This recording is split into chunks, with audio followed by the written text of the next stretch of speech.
Hello friends, welcome back to my YouTube channel dream art supporter. Friends, ನಾವಿವತ್ತು ನೋಡೋಣ ದಿನಾಂಕ 25/2/2024 ನಡೆದಿರ್ತಕ್ಕಂತಹ civil ಕಾನ್ಸ್ಟೇಬಲ್ನ ಪ್ರಶ್ನೆ ಪತ್ರಿಕೆ ಮತ್ತು ಕೀ ಆನ್ಸರ್ನ ಇಲ್ಲಿ ನೋಡೋಣ. ಬನ್ನಿ ವಿಡಿಯೋನ ಸ್ಟಾರ್ಟ್ ಮಾಡೋಣ. ವಿಡಿಯೋನ ಸ್ಟಾರ್ಟ್ ಮಾಡೋದಕ್ಕಿಂತ ಮುಂಚೆ ನೀವೇನೋ ನಮ್ಮ ಚಾನಲ್ಗೆ ಹೊಸದಾಗಿ ನೋಡ್ತಾ ಇದ್ರೆ ಪ್ಲೀಸ್ ಸಬ್ಸ್ಕ್ರೈಬ್ ಆಗಿ, ಹಾಗೆ ಬೆಲ್ ಬಟನನ್ನು ಪಕ್ಕದಲ್ಲಿರ್ತಕ್ಕಂಥ ಬೆಲ್ ಬಟನನ್ನು ಆಲ್ ಇಟ್ಕೊಳ್ಳಿ. ನಾವು ಹಾಕುವಂಥ ಎಲ್ಲ ನೋಟಿಫಿಕೇಶನ್ಗಳನ್ನು ಮೊದಲು ಪಡಿಬೋದು. ಬನ್ನಿ ಇಲ್ಲಿ ನೋಡೋಣ. ಇಲ್ಲಿ ನೀವು ನೋಡ್ಬೋದು ಮೊದಲನೇ ಪ್ರಶ್ನೆ, TKDL ಅಂದರೆ ಇದೊಂದು ಡಿಜಿಟಲ್ ಗ್ರಂಥಾಲಯ ಆಗಿದೆ. ಹಾಗೆ ಇಲ್ಲಿ ನೋಡಿ, ಈ ಕೆಳಗಿನಲ್ಲಿ ಯಾವುದು ಯುನೈಟೆಡ್ ನೇಷನ್ಸ್ ಅಂದರೆ ವಿಶ್ವಸಂಸ್ಥೆಯ ನೋಂದಣಿಯ ಕೆಲಸ ಮಾಡುವ ವಿಶ್ವಸಂಸ್ಥೆಯ ವಿಶೇಷ ಸಂಸ್ಥೆಯಾಗಿದೆ ಅಂತ ಹೇಳ್ಕೊಟ್ಟಿದ್ದಾರೆ. ಇಲ್ಲಿ ನೀವು ನೋಡ್ಬೋದು ವಿಶ್ವ ಆರೋಗ್ಯ ಸಂಸ್ಥೆ, ವರ್ಲ್ಡ್ ಹೆಲ್ತ್ ಆರ್ಗನೈಸೇಷನ್ ಅಂತೇಳಿ ನೀವು ನೋಡ್ಬೋದು.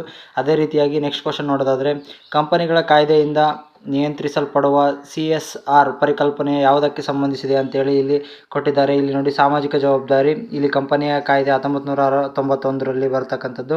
ಇಲ್ಲಿ ನೀವು ನೋಡ್ಬೋದು. ನಾಲ್ಕನೇದು, BS2, 3, 4 ಮತ್ತು 6 ಇವು ಏನಾಗಿದೆ ಅಂತೇಳಿ ನಿಮಗೆ ಕೊಡ್ತಾರೆ. ಇಲ್ಲಿ ನೀವು ನೋಡ್ಬೋದು ಹೊರಸೂಸುವಿಕೆಯ ಮಾನದಂಡಗಳು. ಇದು ನೀವು ಯಾವುದಾದ್ರೂ ಗಾಡಿ ತೊಗೋತಿರಲ್ವ, BS6, BS ಈಗೆಲ್ಲ ತೊಗೊಳೋದು BS6, ಇದ್ರ ಮೇಲೆ ಇಲ್ಲಿ ಕೇಳಿದ್ದಾರೆ. ನೀವು ಇಲ್ಲಿ ನೋಡ್ಬೋದು ಫಿಸಿಕ್ಸಲ್ಲಿ ಇಲ್ಲಿ ಬರ್ತದೆ. ಹಾಗೆ ನೀವು ಇಲ್ಲಿ ನೋಡ್ಬೋದು, ಯಾವ ರಾಜ್ಯವು ತನ್ನ ಗಡಿಯನ್ನು ಗರಿಷ್ಠ ಅಂದರೆ ಅತಿ ಹೆಚ್ಚು ರಾಜ್ಯಗಳೊಂದಿಗೆ ಹಂಚಿಕೊಂಡಿದೆ ಅಂತ ಹೇಳ್ಬಂದರೆ ಇಲ್ಲಿ ಉತ್ತರ ಪ್ರದೇಶ ಆಗಿರುತ್ತದೆ. ಇದರಲ್ಲಿ ತಪ್ಪಾದದ್ದನ್ನು ಆರಿಸಿ ಅಂತೇಳಿ ಇಲ್ಲಿ ಕೊಟ್ಟಿದ್ದಾರೆ. ಇಲ್ಲಿ ನೀವು ನೋಡ್ಬೋದು ಪಟ್ಟದಕಲ್ಲು, ಬಾದಾಮಿ ಚಾಲುಕ್ಯ, ಬೇಲೂರು, ಹಳೆಬೀಡು, ಹೊಯ್ಸಳರು ಮತ್ತು ಕಲ್ಲಿನ ರಥ, ಹಂಪಿ, ವಿಜಯನಗರ ಅಂತೇಳಿ ಕೊಟ್ಟಿದ್ದಾರೆ. ಇಲ್ಲಿ ಏನಾದರೂ ಚಾಲುಕ್ಯ ಮತ್ತು ಇದನ್ನು ನೀವು ನೋಡ್ಕೋಬೇಕಾಗತ್ತೆ. ಇದಕ್ಕೆ ಡಿ ಆನ್ಸರ್ ಯಾವುದು ತಪ್ಪು ಇಲ್ಲ ಅಂತೇಳಿ.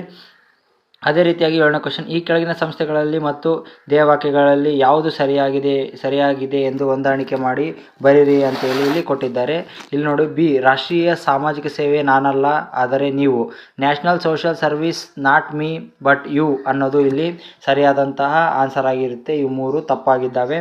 ಅದೇ ರೀತಿಯಾಗಿ ನೋಡಿ ಫ್ರೆಂಡ್ಸ್, ಈ ಎಲ್ಲ ಮಾಹಿತಿ ನಿಮಗೆ ಇಷ್ಟ ಆಗಿದ್ರೆ ಪ್ಲೀಸ್ ಸಬ್ಸ್ಕ್ರೈಬ್ ಮಾಡ್ಕೊಳ್ಳಿ ನಮ್ಮ YouTube channel dream art supporter. ಅದೇ ರೀತಿಯಾಗಿ 8ನೇ ಕ್ವಶನ್ ಕಡೆಗೆ ನಾವು ಬರೋದಾದರೆ, ಇಲ್ಲಿ ವೃತ್ತಾಕಾರದ ರಂಧ್ರವಿರುವ ಲೋಹದ ಹಾಳೆಯನ್ನು ಬಿಸಿ ಮಾಡಿದಾಗ ಆ ಹಾಳೆ ಏನಾಗುವುದು ಅಥವಾ ಆ ಹಾಳೆಯಲ್ಲಿರ್ತಕ್ಕಂಥ ರಂಧ್ರ ಏನಾಗುವುದು ಅಂತ ಹೇಳ್ಕೊಟ್ಟಿದ್ದಾರೆ, ದೊಡ್ಡದಾಗುವುದು. ಹಾಗೆ ರೀತಿಯಾಗಿ 9ನೇ ಕ್ವಶನ್ ಕಡೆಗೆ ಬರೋದಾಗಿ, ಹಿತ್ತಾಳೆ ಯಾವುದರ ಮಿಶ್ರಣ ಅಂತೇಳಿ ಇಲ್ಲಿ ತಾಮ್ರ ಮತ್ತು ಸತುವಿನ ಮಿಶ್ರಣ ಆಗಿರುತ್ತೆ. ವೈರಸ್ ಎನ್ನುವುದು ಇದೊಂದು ನ್ಯೂಕ್ಲಿಕ್ ಆಮ್ಲ ಮತ್ತು ಪ್ರೋಟೀನ್ ಆಗಿರುತ್ತೆ. ಈ ಕೆಳಗಿನಲ್ಲಿ ಯಾವುದು ವಿದ್ಯುತ್ ಕಾಂತೀಯ ತರಂಗವು ಉದ್ದವಾದ ತರಂಗಾಂತರವನ್ನು ಹೊಂದಿದೆ ಅಂತೇಳಿ ಇಲ್ಲಿ ಕೊಟ್ಟಿದ್ದಾರೆ.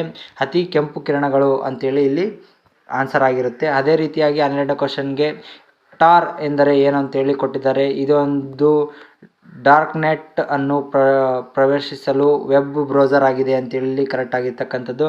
ಹಾಗೆ ಇಲ್ಲಿ ನೀವು ನೋಡ್ಬೋದು MS ವಿಂಡೋಸ್ನಲ್ಲಿ ಫಂಕ್ಷನ್ ಕೀ ಯಾವುದು ಆಗಿರುತ್ತೆ ಅಂತೇಳಿ ಕೊಟ್ಟಿದ್ದಾರೆ. ಏನಕ್ಕಂದರೆ ರೀನೇಮ್, ನೀವೇನಾದರೂ ಫೈಲಲ್ಲಿ ರೀನೇಮ್ ಮಾಡೋದಕ್ಕೆ ಯಾವ ಕೀನ ಇಲ್ಲಿ ನೀವು ಫಂಕ್ಷನ್ ಕೀನ ಇಲ್ಲಿ ಯೂಸ್ ಮಾಡ್ತೀರಾ ಅಂತೇಳಿ ಇಲ್ಲಿ F2ನ ಯೂಸ್ ಮಾಡ್ತಾರೆ. ಅದೇ ರೀತಿಯಾಗಿ ಬೇಕಿಂಗ್ ಸೋಡಾ ಇದೊಂದು ಸೋಡಿಯಂ ಬೈಕಾರ್ಬೊನೇಟ್ ಆಗಿರುತ್ತದೆ. ಹಾಗೆ ಥಲಸ್ಮಿಯಾ ಎಂಬ ಆನುವಂಶಿಕ ಕಾಯಿಲೆ ಯಾವುದರ ಮೇಲೆ ಪರಿಣಾಮ ಬೀರುತ್ತದೆ ಅಂತೇಳಿ ಇಲ್ಲಿ ಬ್ಲಡ್ ಮೇಲೆ ಅಂದರೆ ರಕ್ತದ ಮೇಲೆ ಇಲ್ಲಿ ಪರಿಣಾಮವನ್ನು ಬೀರ್ತಕ್ಕಂಥದ್ದು. ಅದೇ ರೀತಿಯಾಗಿ ಚಂದ್ರಯಾನ 3ಕ್ಕೆ ಸಂಬಂಧಿಸಿದಂತೆ ಲ್ಯಾಂಡರ್ ಮತ್ತು ರೋವರ್ನ ಹೆಸರನ್ನು ಕ್ರಮವಾಗಿ ಏನು ಅಂತೇಳಿ ಇಲ್ಲಿ ಕೊಟ್ಟಿದ್ದಾರೆ. ಪ್ರಜ್ಞಾನಂದ್ ಮತ್ತು ವಿಕ್ರಮ್, ಇಲ್ಲಿ ವಿಕ್ರಮ್ ಮತ್ತು ಪ್ರಜ್ಞಾನಂದ್ ಆಗಿರುತ್ತದೆ. ಅದೇ ರೀತಿಯಾಗಿ ಸರ್ ಎಂ ವಿಶ್ವೇಶ್ವರಯ್ಯರವರಿಗೆ ನೊಬೆಲ್ ಪ್ರಶಸ್ತಿ ಸಿಕ್ಕಿದ್ದು ಯಾವುದಕ್ಕೆ ಅಂತ ಹೇಳಿದರೆ ಇಲ್ಲಿ ನೀವು ನೋಡ್ಬೋದು 1928ರಲ್ಲಿ ಅವರು ಬೆಳಕಿನ ಚದುರುವಿಕೆಯನ್ನು ಮಂಡಿಸಿರ್ತಾರೆ. ಅದಕ್ಕಾಗಿ ಅವರಿಗೆ 1930ರಲ್ಲಿ ಅವರಿಗೆ ನೊಬೆಲ್ ಪ್ರಶಸ್ತಿ ಸಿಗುತ್ತೆ. ನಾನು ಇದನ್ನು ನನ್ನ ಯೂಟ್ಯೂಬ್ ಚಾನಲಲ್ಲಿ ಕ್ವಶನ್ ಹಾಕಿದ್ದೆ, ಬೇಕಾದರೆ ನೀವು ಒಂದ್ಸರಿ ಹೋಗಿ ನೋಡ್ಬೋದು. ಅದೇ ರೀತಿಯಾಗಿ 18ನೇ ಕ್ವಶನ್ ಕಡೆಗೆ ಬರೋದಾದರೆ, ಬೆಳಕು ಹೊರಸೂಸುವ ಡಯಲ್ ಅಂದರೆ LED ಬಲ್ಬು ಯಾವುದರ ಪರಿವರ್ತನೆ ಆಗಿರುತ್ತೆ ಅಂತೇಳಿ ಇಲ್ಲಿ ಕೊಟ್ಟಿದ್ದಾರೆ. ಅದು ವಿದ್ಯುತ್ ಶಕ್ತಿಯನ್ನು ಹೀರಿಕೊಂಡು ಬೆಳಕಿನ ಶಕ್ತಿ ಅಂದರೆ ಲೈಟ್ ಎನರ್ಜಿಯಾಗಿ ನಮಗೆ ಒಂದು ಇದು ಕೊಡುತ್ತೆ ಅದು. ಅದೇ ರೀತಿಯಾಗಿ 19ನೇ ಕ್ವಶನ್ಗೆ ಬರೋದಾಗಿ, ಮಾರ್ಸ್ ಅಂದರೆ ಮಂಗಳ ಗ್ರಹದ ಮೇಲೆ ನಾಸಾ ಅವರು ನಿರ್ವಹಿಸುವ ಹೆಲಿಕಾಪ್ಟರ್ದ ಹೆಸರೇನು ಅಂತೇಳಿ ಇಲ್ಲಿ ಕೊಟ್ಟಿದ್ದಾರೆ. ಅದೇ ರೀತಿಯಾಗಿ ಇಲ್ಲಿ ನೀವು ನೋಡಬಹುದು ಇಂಜಿನ್ಯೂಟಿ ಅಂತೇಳಿ ಇಲ್ಲಿ ಕೊಟ್ಟಿದ್ದಾರೆ. ಅದೇ ರೀತಿಯಾಗಿ 20ನೇ ಕ್ವಶನ್ಗೆ ಕಡೆಗೆ ಬರೋದಾದರೆ, ಈ ಕೆಳಗಿನಲ್ಲಿ ಯಾವುದು ರಾಜ್ಯ ವಿಧಾನ ಪರಿಷತ್ತನ್ನು ಹೊಂದಿಲ್ಲ ಅಂತೇಳಿ ಕೊಟ್ಟಿದ್ದಾರೆ. ಕರ್ನಾಟಕ ಒಂದೈತೆ, ಉತ್ತರ ಪ್ರದೇಶ ಒಂದೈತೆ, ಮಹಾರಾಷ್ಟ್ರ ಒಂದೈತೆ, ಇಲ್ಲಿ ಮಧ್ಯಪ್ರದೇಶ್ ಇಲ್ಲಿ ಹೊಂದಿಲ್ಲ. ಅದೇ ರೀತಿಯಾಗಿ ಮಂತ್ರಿಮಂಡಲ ಸದಸ್ಯರು ಸಾಮೂಹಿಕವಾಗಿ ಯಾರಿಗೆ ಜವಾಬ್ದಾರಿ, ಯಾವುದಕ್ಕೆ ಜವಾಬ್ದಾರಿ ಅಂತೇಳಿ ಇಲ್ಲಿ ಕೊಟ್ಟಿದ್ದಾರೆ. ಇಲ್ಲಿ ನೀವು ನೋಡ್ಬೋದು ಹೌಸ್ ಆಫ್ ಪೀಪಲ್ಗೆ ಇಲ್ಲಿ ಸಾಮೂಹಿಕವಾಗಿ ಅವರು ಹೊಣೆಗಾರರಾಗಿರ್ತಾರೆ. ಅದೇ ರೀತಿಯಾಗಿ 22ನೇ ಕ್ವಶನ್ ಕಡೆಗೆ ಬರೋದಾದರೆ ಸಂವಿಧಾನದ ಸಭೆಯ ಅಧ್ಯಕ್ಷರು ಯಾರಾಗಿರುತ್ತಾರೆ ಅಂತೇಳಿ ಇಲ್ಲಿ ಕೊಟ್ಟಿದ್ದಾರೆ. ಬಾಬು ರಾಜೇಂದ್ರ ಪ್ರಸಾದ್ ಅವರು ಸಂವಿಧಾನ ಸಭೆಯ ಅಧ್ಯಕ್ಷರಾಗಿರುತ್ತಾರೆ. ಅದೇ ರೀತಿಯಾಗಿ ಭೂಮಿಗೆ ಹೋಲಿಸಿದರೆ ಚಂದ್ರನ ಮೇಲೆ ಭೌತಿಕ ವಸ್ತುವಿನ ರಾಶಿ ಏನಾಗಿರುತ್ತೆ ಅಂತ ಹೇಳಿ ಕೊಟ್ಟಿದ್ದಾರೆ. ರಾಶಿ ಅದೇ ರೀತಿಯಾಗಿ ಇರುತ್ತದೆ ಫ್ರೆಂಡ್ಸ್, ಇಲ್ಲಿ ನೀವು ಕರೆಕ್ಟಾಗಿ ನೋಡ್ಬೋದು, ಹಾಗೆ ಇರುತ್ತದೆ. ಹಾಗೆ ಇಲ್ಲಿ 24ನೇ ಕ್ವಶನ್ನು ಸುಪ್ರೀಂ ಕೋರ್ಟನ್ನು ನಿಯಂತ್ರಿಸುವ ಅಧ್ಯಕ್ಷರ ಅಧಿಕಾರ ಅವಧಿ ಯಾವ ವಿಧಿಯಡಿಯಲ್ಲಿ, ಅಂದರೆ ಅಧ್ಯಕ್ಷರ ಅವಧಿಯನ್ನು ತಿಳಿಸಕ್ಕಂಥ ವಿಧಿ ಯಾವುದು ಅಂತ ಹೇಳ್ಕೊಟ್ಟಿದ್ದಾರೆ. ಇಲ್ಲಿ 143 ಆರ್ಟಿಕಲ್ ನೀವು ಇಲ್ಲಿ ಚೆನ್ನಾಗಿ ನೋಡ್ಕೊಳ್ಬೇಕಾಗುತ್ತೆ. ಅದೇ ರೀತಿಯಾಗಿ ಭಾರತದ ರಾಜ್ಯದ ಗಡಿಗಳನ್ನು ಬದಲಾಯಿಸಲು ಯಾವರಿಗೆ ಅಧಿಕಾರ ಇರುತ್ತೆ ಅಂತೇಳಿ ಇಲ್ಲಿ ಕೊಟ್ಟಿದ್ದಾರೆ. ನೆಕ್ಸ್ಟ್ ಇಲ್ಲಿ 25ನೇ ಕ್ವಶನ್ಗೆ ಕಡೆಗೆ ಬರ್ತದೆ. ಭಾರತದಲ್ಲಿ ರಾಜ್ಯಗಳ ಗಡಿಗಳನ್ನು ಬದಲಾಯಿಸುವ ಅಧಿಕಾರ ಯಾರಿಗೆ ಇರುತ್ತೆ ಅಂದರೆ ಸಂಸತ್ತಿಗೆ ಇರುತ್ತೆ. ಅದೇ ರೀತಿಯಾಗಿ 26ನೇ ಕ್ವಶನ್ಗೆ ಭಾರತೀಯ ಸ್ವತಂತ್ರ ಕಾಯ್ದೆ ಬ್ರಿಟಿಷ್ ದೊರೆಗಳಿಂದ ರಾಜಸನ್ನತಿಯನ್ನು ಯಾವಾಗ ಪಡೆದರು ಅಂತ ಹೇಳಿದರೆ ಜುಲೈ 1947. ಅದೇ ರೀತಿಯಾಗಿ ರಾಜನೀತಿ ನಿರ್ದೇಶಕ ತತ್ವಗಳು ಈ ಕೆಳಗಿನ ಯಾವ ಉಲ್ಲೇಖನದಲ್ಲಿದೆ ಅಂದರೆ 36ರಿಂದ 51. ಅದೇ ರೀತಿಯಾಗಿ 28ನೇ ಕ್ವಶನ್ನು ಮತದಾನರ ಹಕ್ಕನ್ನು ಚಲಾಯಿಸುವ ವಯಸ್ಸು 21ರಿಂದ 18ಕ್ಕೆ ಯಾವ ತಿದ್ದುಪಡಿಯನ್ನು ಮಾಡಿದ್ರು ಅಂದರೆ 61ನೇ ತಿದ್ದುಪಡಿ. ಅದೇ ರೀತಿಯಾಗಿ ಸಂವಿಧಾನ ಸಭೆಯಲ್ಲಿ ವಸ್ತುನಿಷ್ಠೆಯ ನಿರ್ಣಯವನ್ನು ಮಂಡಿಸಿದವರು ಜವಾಹರ್ಲಾಲ್ ನೆಹರು ಆಗಿರ್ತಾರೆ. ಅದೇ ರೀತಿಯಾಗಿ ಸಂವಿಧಾನದ ಆರ್ಟಿಕಲ್ 371A ಈ ವಿಧಿಯು ಯಾವ ರಾಜ್ಯಕ್ಕೆ ಸಂಬಂಧಪಟ್ಟಿದೆ ಅಂದರೆ ನಾಗಾಲ್ಯಾಂಡು. ಅದೇ ರೀತಿಯಾಗಿ ಕರ್ನಾಟಕಕ್ಕೆ ಆರ್ಟಿಕಲ್ 371J ಕಲ್ಯಾಣ ಕರ್ನಾಟಕ ಮತ್ತು ಕರ್ನಾಟಕಕ್ಕೆ ಸಂಬಂಧಪಟ್ಟಿದೆ. ಅದೇ ರೀತಿಯಾಗಿ ಗೌಪ್ಯತೆ ಹಕ್ಕು 21 ಆರ್ಟಿಕಲ್, ಇದು ನಿಮಗೆ ಗ್ರೇಸ್ ಮಾರ್ಕ್ಸ್ ಅಂತಲೇ ಹೇಳ್ಬೋದು. ಯಾಕಂದರೆ ಇಲ್ಲಿ ನೀವು ನೋಡ್ಬೋದು ಲೇಖನ, ಇಲ್ಲಿ ನೀವು ನೋಡ್ಬೋದು ಎ ಮತ್ತು ಡಿಗೂ ಒಂದೇ ಆಪ್ಷನ್ ಕೊಟ್ಟಿದ್ದಾರೆ. ಅದೇ ರೀತಿಯಾಗಿ ನೀವು ಯಾರೆಲ್ಲ ಈ ಕ್ವಶನ್ಗೆ ಅಟೆಂಡ್ ಮಾಡಿದರೆ ಇಲ್ಲಿ ನಿಮಗೆ ಗ್ರೇಸ್ ಮಾರ್ಕ್ಸ್ ಸಿಗ್ತಕ್ಕಂಥ ಸಾಧ್ಯತೆಗಳು ಕೂಡ ಇರ್ತವೆ ಫ್ರೆಂಡ್ಸ್, ನೀವು ಇಲ್ಲಿ ನೋಡ್ಕೊಳ್ಬೋದು ಕ್ಲೀನಾಗಿ. ಅದೇ ರೀತಿಯಾಗಿ 32ನೇದು ಸರ್ವೋಚ್ಚ ನ್ಯಾಯಾಲಯದ ಮೂಲ ಅಧಿಕಾರ ವ್ಯಾಪ್ತಿಯು ಯಾವುದರಲ್ಲಿ ತಿಳಿಸುತ್ತೆ ಅಂತ ಹೇಳಿದರೆ ವಿಧಿ 131ರಲ್ಲಿ ತಿಳಿಸ್ತದೆ. ಅದೇ ರೀತಿಯಾಗಿ ಭಾರತದ ಸ್ವತಂತ್ರ ಹೋರಾಟದ ಸಮಯದಲ್ಲಿ ಈ ಕೆಳಗಿನ ಯಾರು ಫ್ರೀ ಇಂಡಿಯಾ ಲಿಜನ್ ಎಂಬ ಸೈನ್ಯವನ್ನು ನಿರ್ಮಿಸಿದರು ಅಂತೇಳಿ ಇಲ್ಲಿ ನೋಡಿದರೆ ಸುಭಾಷ್ ಚಂದ್ರ ಬೋಸ್ ಅವರು. ನೀವಿಗೆಲ್ಲ ಇದು ಕ್ವಶನ್ ಗೊತ್ತೇ ಇರುತ್ತೆ. ಸಂವಿಧಾನದ ಯಾವ ಪರಿಚ್ಛೇದವು ಗ್ರಾಮ ಸಭೆಯನ್ನು ಒದಗಿಸುತ್ತವೆ ಅಂತೇಳಿ ಕೊಟ್ಟಿದ್ರೆ ಇಲ್ಲಿ ನೀವು ನೋಡ್ಬೋದು 243A. ಸರ್ದಾರ್ ವಲ್ಲಭಭಾಯ್ ಪಟೇಲ್ ರವರ ಅಧ್ಯಕ್ಷತೆಯಲ್ಲಿ 1931 ಭಾರತೀಯ ರಾಷ್ಟ್ರೀಯ ಕಾಂಗ್ರೆಸ್ನ ಕರಾಚಿ ಅಧಿವೇಶನದ ಮೂಲ ಹಕ್ಕುಗಳು ಮತ್ತು ಆರ್ಥಿಕ ಕಾರ್ಯಕ್ರಮದ ಕುರಿತು ನಿರ್ಣಯವನ್ನು ಯಾರು ರಚಿಸಿದರು ಅಂದರೆ ಇಲ್ಲಿ ನೀವು ನೋಡ್ಬೋದು ಪಂಡಿತ್ ಜವಾಹರ್ಲಾಲ್ ನೆಹರು ಅವರು ರಚಿಸ್ತಾರೆ. ಅದೇ ರೀತಿಯಾಗಿ ಈ ಕೆಳಗಿನ ಚಳುವಳಿಯಲ್ಲಿ ಯಾವುದರ ಕಾರಣದಿಂದಾಗಿ ಭಾರತೀಯ ರಾಷ್ಟ್ರೀಯ ಕಾಂಗ್ರೆಸ್ನ ವಿಭಜನೆ ಆಯಿತು ಅಂದರೆ ಮಂದಗಾಮಿಗಳು ಮತ್ತು ತೀವ್ರಗಾಮಿಗಳು ಹೊರಹೊಮ್ಮುವಿಕೆಗೆ ಕಾರಣ ಏನು ಅಂತೇಳಿ ಇಲ್ಲಿ ಕೊಟ್ಟಿದ್ದಾರೆ. ಸ್ವದೇಶಿ ಚಳುವಳಿ ಅಂತೇಳಿ ಇಲ್ಲಿ ನೀವು ನೋಡಬೇಕಾಗುತ್ತೆ. ಅದೇ ರೀತಿಯಾಗಿ 37ನೇ ಕ್ವಶನ್ ಕಡೆ ಬರೋದಾದರೆ ರೌಲತ್ ಕಾಯ್ದೆ ಜಾರಿಯಾದಾಗ ಭಾರತದ ವೈಸರಾಯ ಯಾರಿದ್ದರು ಅಂತೇಳಿ ನೀವು ಇಲ್ಲಿ ನೋಡಬೇಕಾಗುತ್ತೆ. ಇಲ್ಲಿ ಲಾರ್ಡ್ ಚಾರ್ಲ್ಸ್ ಫೋರ್ಡ್ ಅನ್ನೋರು ಇದ್ದರು. ಅದೇ ರೀತಿಯಾಗಿ ಇಲ್ಲಿ 38ನೇ ಕ್ವಶನು ಈ ಕೆಳಗಿನವುಗಳಲ್ಲಿ ಯಾರು ಕೆಂಪುಕೋಟೆಯ ವಿಚಾರಣೆಯ ಸಂದರ್ಭದಲ್ಲಿ ಭಾರತೀಯ ರಾಷ್ಟ್ರೀಯ ಕಾಂಗ್ರೆಸ್ನ ಕೈದಿಗಳನ್ನು ರಕ್ಷಿಸಿದರು ಅಂತ ಇಲ್ಲಿ ಆಪ್ಷನ್ ಬಿ ಇಲ್ಲಿ ಕೈಲಾಶ್ನಾಥ್ ಕಟ್ಜು ಅವರು ಆಗಿರುತ್ತಾರೆ. ಅದೇ ರೀತಿಯಾಗಿ ಈ ಕೆಳಗಿನ ಯಾವ ಸಂಸ್ಥೆ ಡಾಕ್ಟರ್ ಬಾಬಾ ಸಾಹೇಬ್ ಅಥವಾ ಭೀಮ್ರಾವ್ ಅಂಬೇಡ್ಕರ್ ಸ್ಥಾಪಿಸಿದರು ಅಂದರೆ ಇವುಗಳಲ್ಲಿ ಎಲ್ಲವೂ ಕೂಡ ಅವರು ಸ್ಥಾಪಿಸ್ತಾರೆ. ಅದೇ ರೀತಿಯಾಗಿ ಭಾರತ ಸ್ವತಂತ್ರ ಹೋರಾಟ ಉಲ್ಲೇಖದಲ್ಲಿ ಉಷಾ ಮೆಹ್ತಾ ಯಾವುದಕ್ಕೆ ಪ್ರಸಿದ್ಧರಾಗಿದ್ದರು ಅಂತೇಳಿ ನೋಡೋದಾದರೆ ಕ್ವಿಟ್ ಇಂಡಿಯಾ ಚಳವಳಿಯ ಹಿನ್ನೆಲೆಯಲ್ಲಿ ಕಾಂಗ್ರೆಸ್ನ ರಹಸ್ಯ ರೇಡಿಯೋನಲ್ಲಿ ನಡೆಸುತ್ತಿದ್ದರು. ಅಂದರೆ ಕ್ವಿಟ್ ಇಂಡಿಯಾ ಮೂವ್ಮೆಂಟ್ನಲ್ಲಿ ಕಾಂಗ್ರೆಸ್ನ ರಹಸ್ಯಗಳನ್ನು ರೇಡಿಯೋ ಮುಖಾಂತರ ಜನರಿಗೆ ತಲುಪಿಸುವ ಕಾರ್ಯವನ್ನು ಮಾಡ್ತಿದ್ರು. ಅದೇ ರೀತಿಯಾಗಿ ಈ ಕೆಳಗಿನವುಗಳಲ್ಲಿ ಯಾರನ್ನು ಕರ್ನಾಟಕದ ಖಾದಿ ಭಗೀರಥ ಎಂದು ಕರೆಯುತ್ತಾರೆ ಅಂತ ಇಲ್ಲಿ ನೀವು ನೋಡೋದಾದರೆ ಗಂಗಾಧರ್ ರಾವ್ ದೇಶಪಾಂಡೆ ಅವರನ್ನು ಕರೀತಾರೆ. ಅದೇ ರೀತಿಯಾಗಿ ಪ್ರಸಿದ್ಧ ಸ್ವತಂತ್ರ ಹೋರಾಟಗಾರ್ತಿ ಬಳ್ಳಾರಿ ಸಿದ್ದಮ್ಮ ಯಾವ ತಾಲೂಕಿಗೆ ಇಲ್ಲಿ ಅವರು ಸೇರಿದ್ದಾರೆ ಅಂದರೆ ಸಿಗ್ಗಾಂವ್ ತಾಲೂಕಿಗೆ. ಅದೇ ರೀತಿಯಾಗಿ ಅಕ್ಟೋಬರ್ 1824ರಲ್ಲಿ ಕಿತ್ತೂರು ರಾಣಿ ಚೆನ್ನಮ್ಮ ಪಡೆಗಳು ಯಾವ ಬ್ರಿಟಿಷ್ ಕಲೆಕ್ಟರನ್ನು ಕೊಂದರು ಅಂತೇಳಿ ಇಲ್ಲಿ ನೋಡೋದಾದರೆ ಥ್ಯಾಕರೆ, ನಿಮಗೆಲ್ಲ ಗೊತ್ತೇ ಇರುತ್ತೆ. ಈ ಕೆಳಗಿನ ವೈಸರಾಯರಲ್ಲಿ 1878ರಲ್ಲಿ ದೇಶೀಯ ಪತ್ರಿಕಾ ಕಾಯ್ದೆ ರದ್ದುಗೊಳಿಸಿದ್ದು ಯಾರಂದರೆ ಲಾರ್ಡ್ ರಿಪ್ಪನ್ ಅವರು. ಅದೇ ರೀತಿಯಾಗಿ 45ನೇ ಕ್ವಶನ್ಗೆ ಆಲ್ ಇಂಡಿಯಾ ಪಾರ್ಡರ್ ಬ್ಲಾಕ್ ಅನ್ನು ಯಾರು ಸ್ಥಾಪಿಸಿದರು ಅಂದರೆ ಸುಭಾಷ್ ಚಂದ್ರ ಬೋಸ್ ಅವರು. ಅದೇ ರೀತಿಯಾಗಿ ಇಲ್ಲಿ ನೀವು ಮೆಂಟಲ್ ಎಬಿಲಿಟಿ ಕಡೆಗೆ ಬರೋದಾದ ಸರಣಿಯ ಇಲ್ಲಿ ಕೊಟ್ಟಿದ್ದಾರೆ 5-2 5-2 ಅಂತೇಳಿ. ಇಲ್ಲಿ ನೆಕ್ಸ್ಟ್ 15 ಇದಕ್ಕೆ ಆನ್ಸರು. ಇದಕ್ಕೆ ಇಲ್ಲಿ ನೀವು ನೋಡ್ಬೋದು ಈಚಲು ಮರದ ಚಳುವಳಿ ಕೇಂದ್ರ ಬಿಂದು ಯಾವುದಾಗಿರುತ್ತೆ ಅಂದರೆ ಚಿತ್ರದುರ್ಗದ ತುರುವನೂರು, ಚಿತ್ರದುರ್ಗದ ಬಳಿ ಇರತಕ್ಕಂಥ ತುರುವನೂರು ಆಗಿರುತ್ತೆ. ಅದೇ ರೀತಿಯಾಗಿ ಹಿಂದೂ ಸೋಮವಾರ ಆದರೆ 61 ದಿನಗಳ ನಂತರ ಯಾವ ವಾರ ಅಂದರೆ ಶನಿವಾರ ಆಗಿರುತ್ತೆ. ಅದೇ ರೀತಿಯಾಗಿ ಇಲ್ಲಿ ನೀವು ನೋಡ್ಬೋದು ಮೆಂಟಲ್ ಎಬಿಲಿಟಿ ಇಲ್ಲಿ 700 ಸೇಬುಗಳಾಗಿರುತ್ತದೆ. ಅದೇ ರೀತಿಯಾಗಿ 51ನೇದು ಯಾವ ಪದವು ಇತರೆ ಪದಗಳೊಂದಿಗೆ ಸೇರುವುದಿಲ್ಲ ಅಂದರೆ ಇಲ್ಲಿ ಔನ್ ಅನ್ನೋದು ಸೇರಲ್ಲ.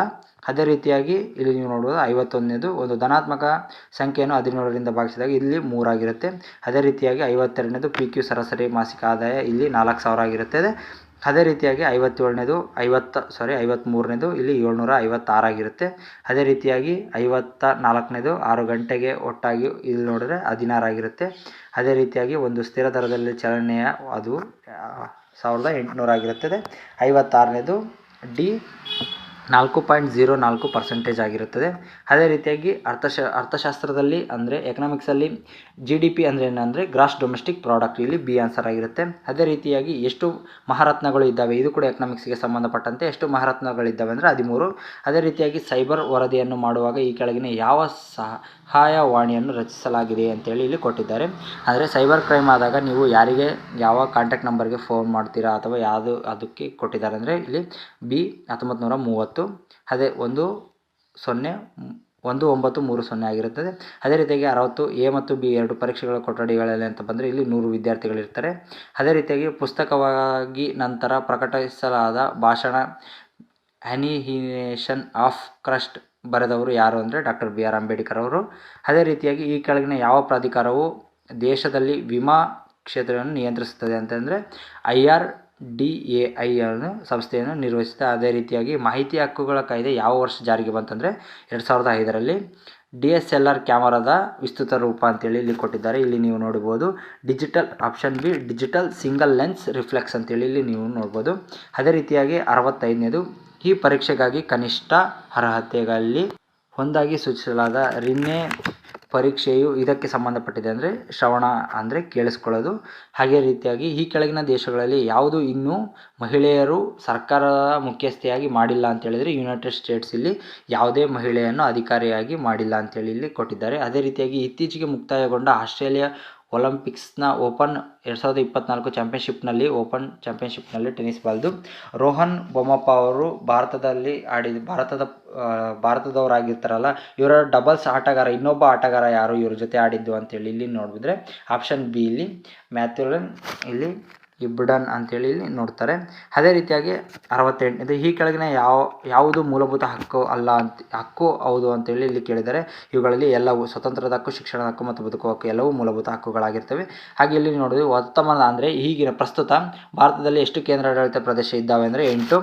ಅದೇ ರೀತಿಯಾಗಿ 70ನೇ ಕ್ವಶನ್ ಕಡೆಗೆ ಬರೋದಾದರೆ ಭಾರತದ ಸಂವಿಧಾನದ ಪೀಠಿಕೆಯಲ್ಲಿ ಭಾರತೀಯ ಸಂವಿಧಾನವು ತನ್ನ ಎಲ್ಲ ನಾಗರಿಕ ಯಾವ ಸ್ವತಂತ್ರವನ್ನು ಪಡೆಯಲು ಶ್ರಮಿಸಿದರು ಅಂತೇಳಿ ಇಲ್ಲಿ ನೋಡೋದಾದರೆ ಇಲ್ಲಿ ಅಭಿವ್ಯಕ್ತಿ ಸ್ವತಂತ್ರ ಅಂತೇಳಿ ಎಲ್ಲರೂ ಇಲ್ಲಿ ಹಾಕ್ತಿದ್ದಾರೆ. ಆದರೆ ಇಲ್ಲಿ ಇವುಗಳಲ್ಲಿ ಎಲ್ಲವೂ ಕೂಡ ಹೌದು.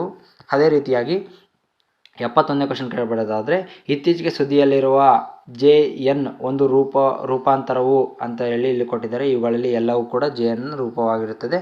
ಅದೇ ರೀತಿಯಾಗಿ ಇಲ್ಲಿ ನೀವು ನೋಡಬಹುದು ಒಂದು ನಗರದಲ್ಲಿ ಪೊಲೀಸರು ಮತ್ತು ನಗರ ಅನುಪಾತ ಇಲ್ಲಿ ಕೊಟ್ಟಿದ್ದಾರೆ. ಇಲ್ಲಿ 242 ಬಿ ಆಪ್ಷನ್ ಆಗಿರುತ್ತದೆ. ಅದೇ ರೀತಿಯಾಗಿ ಬ್ಯಾಕ್ಟೀರಿಯಾ ಕೋಶವು ಪ್ರತಿ ನಿಮಿಷಕ್ಕೆ ಇಲ್ಲಿ ದ್ವಿಗುಣಗೊಳ್ಳುತ್ತದೆ ಅಂತೇಳಿ ಇಲ್ಲಿ ಕೊಟ್ಟಿದ್ದಾರೆ. ಇಲ್ಲಿ ಡಿ ಆಪ್ಷನ್ 70 ನಿಮಿಷಗಳು. ಅದೇ ರೀತಿಯಾಗಿ ಭಾರತದ ಉಪರಾಷ್ಟ್ರಪತಿಗಳಾಗಿ ಜಗದೀಶ್ ಧನ್ಕರ್ ಇದ್ದಾರೆ ಈಗ ಪ್ರಸ್ತುತವಾಗಿ. ಇಲ್ಲಿ ನೀವು 75ನೇ ಕ್ವಶನ್ ಕಡೆಗೆ ಬರೋದಾದರೆ ಪೂರ್ವಕ್ಕೆ. ಅದೇ ರೀತಿಯಾಗಿ ಈ ಕೆಳಗಿನಲ್ಲಿ ಅಲ್ಲಿ ವಿಮಾನ ನಿಲ್ದಾಣ ಇಲ್ಲ ಅಂದರೆ ಹಾಸನದಲ್ಲಿ ಇಲ್ಲ. ಅದೇ ರೀತಿಯಾಗಿ ಇಲ್ಲಿ ರೈಲು ಸಮಸ್ಯೆ ಇಲ್ಲಿ ಕೊಟ್ಟಿದ್ದಾರೆ, ಇದಕ್ಕೆ 165 ಆಗಿರುತ್ತೆ. ಅದೇ ರೀತಿಯಾಗಿ ತೈಲ ಸಂಸ್ಕರಣವು ಈ ಕೆಳಗಿನ ಯಾವ ನಗರದಲ್ಲಿದೆ ಅಂತೇಳಿ ಇಲ್ಲಿ ಕೊಟ್ಟಿದ್ದಾರೆ. ಮಂಗಳೂರಿನಲ್ಲಿ ತೈಲ ಸಂಸ್ಕರಣಾ ಘಟಕವಿದೆ. ಅದೇ ರೀತಿಯಾಗಿ ಇಲ್ಲಿ ನೀವು ನೋಡ್ಬೋದು 79ನೇ ಕ್ವಶನ್ನು ಧೋಬಿಗಳು, ಕೆರಿಕರು ಹಾಗೂ ಚಮ್ಮಾರರು ಭಾರತದ ಆರ್ಥಿಕತೆಯ ಯಾವ ವಲಯದಲ್ಲಿ ಬರ್ತಾರೆ ಅಂದರೆ ಇಲ್ಲಿ ತೃತೀಯ ವಲಯದಲ್ಲಿ ಬರ್ತಾ ಇದ್ರು. ಹಾಗೆ ಇಲ್ಲಿ ಜೋಗು ಪ್ರದೇಶ ಮತ್ತು ಅವುಗಳಲ್ಲಿ ಇರುವ ಜಿಲ್ಲೆಗಳು ಪರಿಗಣಿಸಿ ಸರಿಯಾದದ್ದನ್ನು ಆರಿಸಿ ಅಂತೇಳಿ ಇಲ್ಲಿ ಕೊಟ್ಟಿದ್ದಾರೆ. ಅದೇ ರೀತಿಯಾಗಿ ಇಲ್ಲಿ ಅಘನಾಸಿ ಗದಗದಲ್ಲಿದೆ. ಅದೇ ರೀತಿಯಾಗಿ ಇಲ್ಲಿ ನೀವು ನೋಡಬಹುದು ಈ ಕೆಳಗಿನ ಯಾವ ಏಜೆನ್ಸಿ ರಸ್ತೆ ನಿರ್ಮಾಣದಲ್ಲಿ ಭಾಗಿಯಾಗುವುದಿಲ್ಲ ಅಂತ ಹೇಳಿ ಇವು ಯಾವುವು ಭಾಗಿಯಾಗುವುದಿಲ್ಲ. ಅದೇ ರೀತಿಯಾಗಿ ಈ ಕೆಳಗಿನಲ್ಲಿ ಯಾವುದು ಕರ್ನಾಟಕದಲ್ಲಿ ರಾಷ್ಟ್ರೀಯ ಜಲಮಾರ್ಗವನ್ನು ಹೊಂದಿಲ್ಲ ಅಂದರೆ ಹೇಮಾವತಿ ನದಿ ಹೊಂದಿಲ್ಲ. ಆನ್ಸೋ ಕಿ ಎಂಬ ದೇಶದ ಮಾಜಿ ನಾಯಕಿ, ಇವರು ಯಾವ ದೇಶದ ಮಾಜಿ ನಾಯಕಿ ಅಂದರೆ ಮಯನ್ಮಾರ್ನ ಮಾಜಿ ನಾಯಕಿ ಆಗಿರುತ್ತೆ. ಈ ಕೆಳಗಿನಲ್ಲಿ ಯಾವುದು ಸಮಭಾಜ ವೃತ್ತಕ್ಕೆ ಹತ್ತಿರವಾಗಿದೆ ಅಂದರೆ ಇಲ್ಲಿ ಮಾಲ್ಡೀವ್ಸು. ಅದೇ ರೀತಿಯಾಗಿ ಇಲ್ಲಿ ನೀವು ನೋಡ್ಬೋದು ವಿಮಾನಗಳು ಹಾರಾಟ ಮಾಡುವುದು ಯಾವ ಒಂದು ಇದರಲ್ಲಿ ಅಂತ ಗೋಳದಲ್ಲಿ ಅಂತೇಳಿ ಕೊಟ್ಟಿದ್ದಾರೆ. ಇಲ್ಲಿ ಟ್ರೋಪೋಸ್ಪಿಯರ್ ಆಗಿರುತ್ತೆ, ಸ್ಟ್ರಾಟೋಸ್ಪಿಯರ್ ಆಗಿರುತ್ತೆ. ಇಲ್ಲಿ ನೀವು ನೋಡ್ಬೋದು ಟ್ರೋಪೋಸ್ಪಿಯರ್, ಸ್ಟ್ರಾಟೋಸ್ಪಿಯರ್, ಮಿಸೋಸ್ಪಿಯರ್, ಅಯೋನೋಸ್ಪಿಯರ್. ಇದರಲ್ಲಿ ಸ್ಟ್ರಾಟೋಸ್ಪಿಯರಲ್ಲಿ ಹಾರಾಡ್ತಕ್ಕಂಥದ್ದು. ಅದೇ ರೀತಿಯಾಗಿ ಸರೋವರವು ಭಾರತದ ಅತಿ ಹೆಚ್ಚು ಉಪ್ಪು ನೀರಿನ ಅಂದರೆ ಚಿಲ್ಕಾ ಸರೋವರ. ಅದೇ ರೀತಿಯಾಗಿ ನೀವು ಇಲ್ಲಿ ನೋಡ್ಬೋದು ಈ ಕೆಳಗಿನಲ್ಲಿ ಯಾವುದು ನೋಂದಾಯಿತ ಭೌತಿಕ ಸೂಚ್ಯಂಕ ಟ್ಯಾಗನ್ನು ಹೊಂದಿಲ್ಲ ಅಂದರೆ ಇವುಗಳಲ್ಲಿ ಯಾವುದು ಹೊಂದಿಲ್ಲ. ಅದೇ ರೀತಿಯಾಗಿ ಇಲ್ಲಿ ತಪ್ಪಾಗಿರುವುದನ್ನು ಆರಿಸಿ ಅಂತೇಳಿ ಇಲ್ಲಿ ನೋಡಿ ಸಾಕ್ಷಿ ಮಲ್ಲಿಕ್ ಇವರು ಕುಸ್ತಿಪಟು ಆಗಿರುತ್ತೆ. ಇಲ್ಲಿ ಏನು ಕೊಟ್ಟಿದ್ದಾರೆ ಫಿಕ್ಸಿಂಗ್ ಅಂತೇಳಿ ಕೊಟ್ಟಿದ್ದಾರೆ. ಅದೇ ರೀತಿಯಾಗಿ ಇಲ್ಲಿ ನೀವು ನೋಡ್ಬೋದು ಜನವರಿ 12 ರಾಷ್ಟ್ರೀಯ ಯುವ ದಿನ ಆಗಿರುತ್ತೆ, ಆದರೆ ಇಲ್ಲಿ ಹೆಣ್ಣು ಮಕ್ಕಳ ದಿನ ಅಂತ ಕೊಟ್ಟಿದ್ದಾರೆ. ಅದೇ ರೀತಿಯಾಗಿ ಇಲ್ಲಿ ಜನವರಿ 30 ಡಿ ಆಪ್ಷನ್ ಸರಿಯಾದಂಥ ಉತ್ತರ ಹುತಾತ್ಮರ ದಿನ. ಅದೇ ರೀತಿಯಾಗಿ 90ನೇ ಕ್ವಶನ್ ಬರ್ತದೆ ಈ ಕೆಳಗಿನಲ್ಲಿ ಯಾವುದು ಮಾನವ ಅಭಿವೃದ್ಧಿ ಸೂಚ್ಯಂಕದ ಅಂಶವಲ್ಲ ಅಂತ ಹೇಳಿದರೆ ಇಲ್ಲಿ ಕುಡಿಯುವ ನೀರು ಮತ್ತು ನೈರ್ಮಲ್ಯ ಇಲ್ಲಿ ಆಗಿರುತ್ತೆ. ಅದೇ ರೀತಿಯಾಗಿ 91ನೇ ಕ್ವಶನ್ ಕಡೆಗೆ ಬರೋದಾಗೆ ಸೌರವ್ಯೂಹದಲ್ಲಿ ಇತರೆ ಗ್ರಹಗಳಿಗೆ ಹೋಲಿಸಿದರೆ ಯಾವ ಗ್ರಹವು ತನ್ನ ಬದಿಯಲ್ಲೇ ತಿರುಗುತ್ತದೆ ಅಂದರೆ ಯುರೇನಸ್ ಆಗಿರುತ್ತೆ. Option C. ಇಲ್ಲಿ ತಪ್ಪಾಗಿರುವುದನ್ನು ಆರಿಸಿ ಅಂತ ಹೇಳ್ಕೊಟ್ಟಿದ್ದಾರೆ. ಇಲ್ಲಿ ನೋಡಿ CTA ಪರೀಕ್ಷೆ ಭಾರತೀಯ ಜ್ಞಾನ ಸೇವೆ IIT ಅಂತ ಹೇಳ್ಕೊಟ್ಟಿದ್ದಾರೆ, ಇದು ತಪ್ಪಾಗಿರ್ತಕ್ಕಂಥದ್ದು. ಅದೇ ರೀತಿಯಾಗಿ 93ನೇ ಕ್ವಶನ್ಗೆ ಸರಿಯಾದದ್ದನ್ನು ಆರಿಸಿ ಅಂತ ಹೇಳ್ಕೊಟ್ಟಿದ್ದಾರೆ. ಇಲ್ಲಿ ತಾಳವಾದ್ಯಗಳು ತಾಳಗಳಿಗೆ ಸಂಬಂಧಪಟ್ಟಿದೆ. ಅದೇ ರೀತಿಯಾಗಿ ದ್ರಾವಿಡ ನಾಗರ ಮತ್ತು ವೈಸರ ಶೈಲಿ ಇವುಗಳು ದೇವಾಲಯದ ವಾಸ್ತುಶಿಲ್ಪದ ಶೈಲಿಯಾಗಿದೆ. ಇದು ನೀವು ಹಿಸ್ಟ್ರಿಯಲ್ಲಿ ಓದಿರ್ತಕ್ಕಂಥದ್ದು ಕ್ವಶನ್ನು. ಅದೇ ರೀತಿಯಾಗಿ ಹಲ್ವಾ ಸಮಾರಂಭವು ಯಾವ ಸಚಿವಾಲಯಕ್ಕೆ ಸಂಬಂಧಪಟ್ಟಿದೆ ಅಂದರೆ ಇಲ್ಲಿ ಹಣಕಾಸು ಸಚಿವಾಲಯಕ್ಕೆ ಸಂಬಂಧಪಟ್ಟಿದೆ. ಅದೇ ರೀತಿಯಾಗಿ 96ನೇ ಕ್ವಶನ್ಗೆ ಇಲ್ಲಿ ನೀವು ನೋಡ್ಬೋದು ಸರಿಯಾದದನ್ನು ಆರಿಸಿ ಅಂತೇಳಿ ಇಲ್ಲಿ ಕೊಟ್ಟಿದ್ದಾರೆ. ಅದೇ ರೀತಿಯಾಗಿ ಇಲ್ಲಿ ನೋಡಿ ಮಲಕ್ಕಾ ಜಲಸಂಧಿ ಮಲೇಷಿಯಾ ಮತ್ತು ಇಂಡೋನೇಷ್ಯಾ ಇಲ್ಲಿ ನೀವು ನೋಡ್ಬೋದು. ನೋಡಿ ಫ್ರೆಂಡ್ಸ್, ಈ ಎಲ್ಲ ಮಾಹಿತಿ ನಿಮಗೆ ಇಷ್ಟ ಆಗಿದ್ದರೆ ಇಲ್ಲಿ ನೀವು ಏನಾದರೂ ನನ್ನ ಈ ಆನ್ಸರ್ಗಳು ತಪ್ಪಾಗಿದ್ರೆ ನೀವು ಕಮೆಂಟ್ ಮುಖಾಂತರ ತಿಳಿಸ್ಬೋದು ಯಾವ ಕ್ವಶನ್ ತಪ್ಪಾಗಿದೆ ಅಂತೇಳಿ. ನಿಮಗೇನಾದರೂ ಸರಿ ಇದ್ದರೆ ನಾನು ಅದನ್ನು ಚೆಕ್ ಮಾಡಿ ನಿಮಗೆಲ್ಲ ತಿಳಿಸ್ಕೊಡ್ತೀನಿ. ಅದೇ ರೀತಿಯಾಗಿ ಏನಾದರೂ ಡೌಟ್ ಇದ್ದರೆ ಕಮೆಂಟ್ ಮುಖಾಂತರ ತಿಳಿಸಿ ಫ್ರೆಂಡ್ಸ್, ನಾನು ನಿಮಗೆಲ್ಲ ಕಮೆಂಟ್ ಮುಖಾಂತರ ತಿಳಿಸಿ. ಪ್ಲೀಸ್ ನಮ್ಮ ಚಾನಲನ್ನು ಇನ್ನು ಯಾರು ಸಬ್ಸ್ಕ್ರೈಬ್ ಮಾಡಿಲ್ಲ ಪ್ಲೀಸ್ ಸಬ್ಸ್ಕ್ರೈಬ್ ಮಾಡ್ಕೊಳ್ಳಿ. ಹಾಗೆ ಬೆಲ್ ಬಟನ್ನ ಆಲ್ ಇಟ್ಕೊಳ್ಳಿ. ಹಾಗೆ ನಮ್ಮ channel name dream art supporter, please support ಮಾಡಿ ಗೈಸ್. ಇಲ್ಲಿ ನೀವು ನೋಡ್ಬೋದು 97ನೇ ಕ್ವಶನ್ನು ನಮ್ಮ ರಾಷ್ಟ್ರಧ್ವಜದಲ್ಲಿ ಎಷ್ಟು ಚಕ್ರಗಳ ಕೀಲುಗಳಿವೆ ಅಂತ ಹೇಳ್ಕೊಟ್ಟಿದ್ದಾರೆ. ಇಲ್ಲಿ 24. ಇಲ್ಲಿ ನೀವು ನೋಡ್ಬೋದು ಹಿಪೋಕ್ರಟಿಕ್ಸ್ ಇದು ಪ್ರಮಾಣದ ಅಥವಾ ಶಪಥವು ಯಾವ ವೃತ್ತಿಗೆ ಸಂಬಂಧಪಟ್ಟಿದೆ ಅಂದರೆ ಇಲ್ಲಿ ವೈದ್ಯರ ವೃತ್ತಿಗೆ ಸಂಬಂಧಪಟ್ಟಿದೆ. ಈ ಕೆಳಗಿನವುಗಳಲ್ಲಿ ಯಾವುದು ವ್ಯಾಪಾರ ಸಾಮಾಜಿಕ ಜವಾಬ್ದಾರಿಯಾಗಿದೆ ಅಂದರೆ ಈ ಎಲ್ಲವೂ ಆಗಿರುತ್ತೆ. ಅದೇ ರೀತಿಯಾಗಿ 100ನೇ ಕ್ವಶನ್ನು ಕಡೆಗೆ ಬರೋದಾದರೆ ಭಾರತದ ಅತ್ಯಂತ ಹಳೆಯ ಪರ್ವತ ಶ್ರೇಣಿ ಯಾವುದು ಅಂದರೆ ಇಲ್ಲಿ ಅರಾವಳಿ ಪ್ರದೇಶ ಆಗಿರುತ್ತೆ. ಇದು ಜಿಯೋಗ್ರಫಿಗೆ ಸಂಬಂಧಪಟ್ಟಂತೆ ಇದಾಗಿತ್ತು ಫ್ರೆಂಡ್ಸ್. ದಿನಾಂಕ 25/2/2024 ನಡೆದಿರ್ತಕ್ಕಂಥ ಸಿವಿಲ್ 1137 ಪೋಸ್ಟ್ಗೆ ಇಲ್ಲಿ ಕೀ ಆನ್ಸರ್ಗಳನ್ನು ನಾನು ನಿಮಗೆ ಹಾಕಿದ್ದೇನೆ. ಅದೇ ರೀತಿಯಾಗಿ ಈ ಎಲ್ಲ ಮಾಹಿತಿ ನಿಮಗೆ ಇಷ್ಟ ಆಗಿದ್ದರೆ ಪ್ಲೀಸ್ ಒಂದು ಸಬ್ಸ್ಕ್ರೈಬ್ ಮಾಡ್ಕೊಳ್ಳಿ, ಹಾಗೆ ಬೆಲ್ ಬಟನ್ನ ಆಲ್ ಇಟ್ಕೊಳ್ಳಿ. Thank you so much friends.